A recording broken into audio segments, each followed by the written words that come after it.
Coding in progress, my favorite part. Okay, and I'm just going to share my screen here. Alrighty. So you guys should see this screen here with the little intro to Python slide. Great. Okie doke. Well, it's lovely to see everybody. Hi, guys. Welcome to the program. We're going to have a blast. Hi. So if you were at our Intro to Python workshop earlier not this week, but last week, a lot of the content for the first class is going to be very similar. It is going to be taking it a step higher though. So if you were there last time, don't worry. You're going to have a little bit of an advantage, a little bit of a heads up.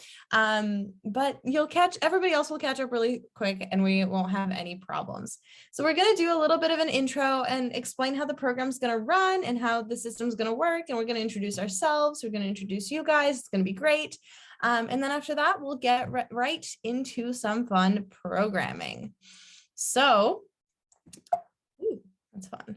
So first, we're going to talk about our instructors and our team. So I only have some photos here. And I'm Emily. Nice to meet you guys. I did computer science and microbiology in my undergrad. So I did it for 4 years. And I've also taught this program for many, many years. It's been a bazillion years now, I'm getting old. But also I teach first year computer science students in university, as well as third year computer science in university. So I've been doing that as well as teaching some high school students. So a whole range of teaching people Python. It's going to be great.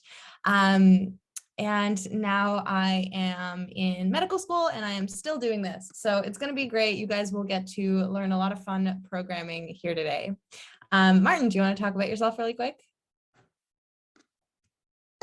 Yeah, for sure. Hello, everyone. My name is Martin. I've been teaching this course for a few years, and I'm actually only in first year university for neuroscience. Yeah, super looking forward to teaching you guys how to code today, or this session. Great. And then we also have Paulina here today with us. So she's here to help out with the program as well. So Paulina, do you want to unmute and tell us a little bit about yourself?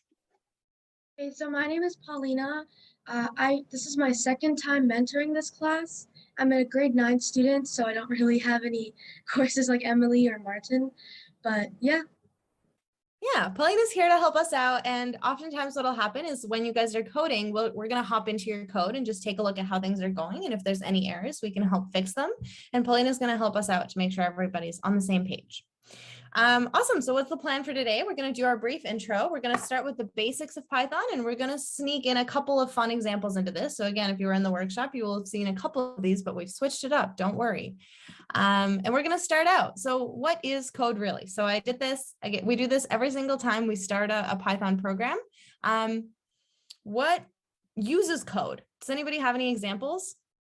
I'm going to open up my chat if you guys want to use that. What things use code? What things are programmed? Or if you want to unmute and tell me, that would be great too. Apps, exactly. Apps are fully programmed. Computers? Absolutely. Computers are full of code. Websites, good. What else? Video game consoles? Video game consoles, absolutely. Video games are just full of code. Exactly. Anything else? What else do we know? Phones, good, exactly. Phones are full of code. Medical equipment? Medical equipment, absolutely. Like ultrasounds and x-rays, absolutely. Machines are coded. Exactly, basically anything that runs any cycle at minimum is coded. Cars? Cars, good.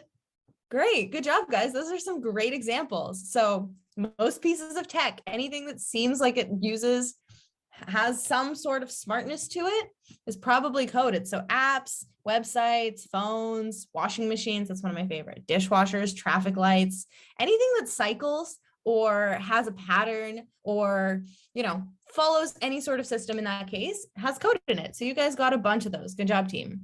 So what is code really? Code is just an intermediate language. The goal is to be able to put something middle ground between you as a human being with a human language and a computer with its binary language, right? So the goal is to be able to do both. Smart TV, exactly. Smart TVs are also part of it. So it's just to be able to communicate between you and the computer. So that's all that code is. And as a fun side note, what is computer language? Does anybody know what what the most base language that computers uses? Is it like the one that's like 1 0 0 1 1? Yeah, great. It's binary. So this is my fun little side note. It's fully just ones and zeros. So the idea is that in your computer, there's no way for it to kind of decide and understand language on its own. So what it has to do is it just flips current on and off, right? So it's basically just a circuit board, and then current is either going or it's not going, right? So it's either on or off, 0 or 1, flipping switches, right? It's like a light switch, like it's off, it's on. So if it's on, that means something. If it's off, it doesn't mean something, or it means something else. So that's what's going on there, right? Great. So I have a fun little video that brings me a lot of joy about kind of the inner workings of a computer. And so I find that this often gives a lot of really good context to what we're doing and how it works. So I'm going to show us this video.